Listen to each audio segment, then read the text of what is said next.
बेटा देखो इधर। तो आज मैं आपको ना एक कहानी सुनाऊंगी, सभी बच्चों को ध्यानपूर्वक ये कहानी सुननी है, ठीक है बेटा? चलो सुनो। कहानी है, एक बार ना एक बूढ़ा आदमी होता है, ठीक है? तो उसके 4 बेटे होते हैं। कितने बेटे होते हैं? 4।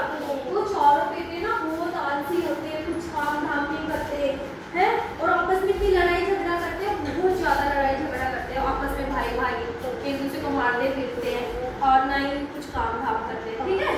तो जो उनके पापा होते हैं ना, बूढ़ा आदमी होता है, वो बहुत परेशान हो जाते हैं उनसे कि भाई बच्चों का क्या होगा, ना तो ये कुछ काम धाम करते और आपस में लड़ते झगड़ते रहते हैं। तो वो बहुत ज़्यादा परेशान हो जाता है। वो बहुत सोचता है कि मैं ऐसा क्या करूँ कि जिससे समझ आए। वो उनको समझाने की कोशिश भी करता है तो उनको कोई बात समझ में नहीं आती। फिर एक दिन ना उसकी ना बूढ़े की ज़्यादा तबीयत खराब हो जाती है, तो वो बिस्तर पे आ जाता है। तो वो सोचता है कि अभी तो मैं हूँ, चलो मैं अपने बेटे को देख लेता हूँ, लेकिन मेरे जाने के बाद फिर इनका क्या होगा, क्योंकि इनको कोई समझाने वाला नहीं होगा, है ना? ये तो वैसे भी इतने आलसी हैं और ना ये कुछ काम धाम करते, तो इनका कैसे गुजारा होगा? तो ना वो बहुत सोचता है। फिर ना उसे एक आइडिया आता है। वो सोचता है, वो अपने 4 बेटों को ना बुलाता है अपने पास, ठीक है?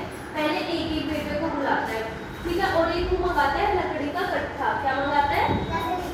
हाँ, गट्ठा होता है लकड़ी, जिसमें बहुत सारी लकड़ी बनी होती है, पूरा एक गट्ठा होता है मोटा, ठीक है?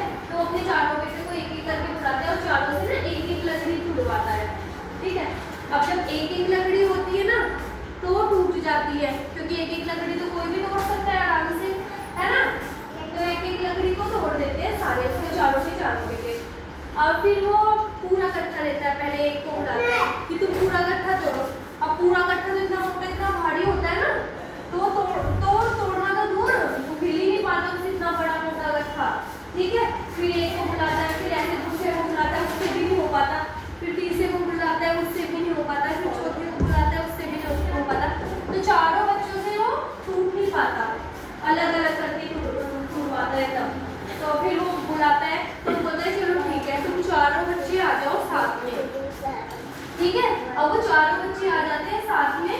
तो फिर बोलता है अब तुम चारों मिलके इस लकड़ी के गट्ठे को तोड़ो।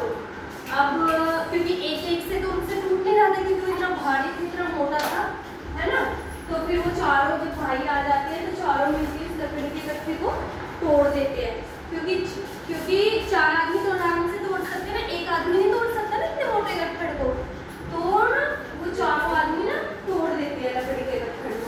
तो फिर उनके पापा जो होते हैं, पिताजी, उनको समझाते हैं कि देखो बेटा, अगर तुम ऐसे लड़ते झगड़ते रहोगे तो कोई भी आगे तुम्हारा इस चीज का फायदा उठा सकता है। तुम लड़ाई कर रहे हो, झगड़ा कर रहे हो, तुम्हारे ऊपर आक्रमण कर सकता है, कुछ भी कर सकता है, क्योंकि तो तुम तो चारों भाई लड़ते रहते हो। और अगर तुम आपस में मिलजुल के रहोगे ना चारों भाई, तो कोई भी तुम्हारा बाल भी बाका नहीं कर सकता। तो आपस में ना मिलजुल के रहना चाहिए। तो इस कहानी से हमें क्या शिक्षा मिलती है कि एकता में शक्ति है। क्या मिलती है? एकता में ना बहुत शक्ति होती है ना? आप भी अपने भाई बहन से लड़ते हो? नहीं। लड़ते हो आप अपने भाई बहन से? किसी भी बच्चे को अपने भाई बहन से लड़ना झगड़ना नहीं है, ठीक है? अगर आप लड़ाई झगड़ा करोगे ना तो फिर कोई भी आपका फायदा उठा सकता है कि ये तो दोनों भाई लड़ते झगड़ते हैं।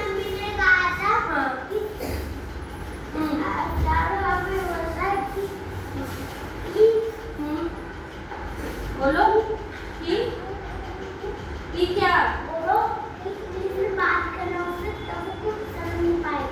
हाँ, तो आपस में ना कभी भी किसी को लड़ाई झगड़ा नहीं करना है, ठीक है? सबको क्या रहना है? मिलजुल के प्यार से। कैसे रहना है सबको? प्यार से। हाँ, मिलजुल के प्यार से रहना है सबको।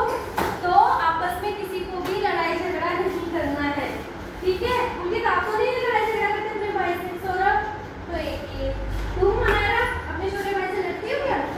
तुम लड़ती हो? नहीं लड़ते? किसी भी बच्चे को ना लड़ाई नहीं करनी है, ठीक है? अपने घर पे अपने भाई बहन से किसी से को भी नहीं करनी है लड़ाई। सबको आपस में मिलजुल के प्यार से रहना है, ठीक है बेटा? तो इस कहानी से हमें क्या शिक्षा मिलती है? कौन बताएगा?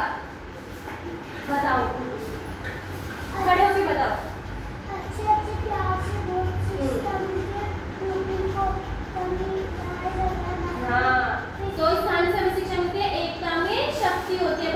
शक्ति होती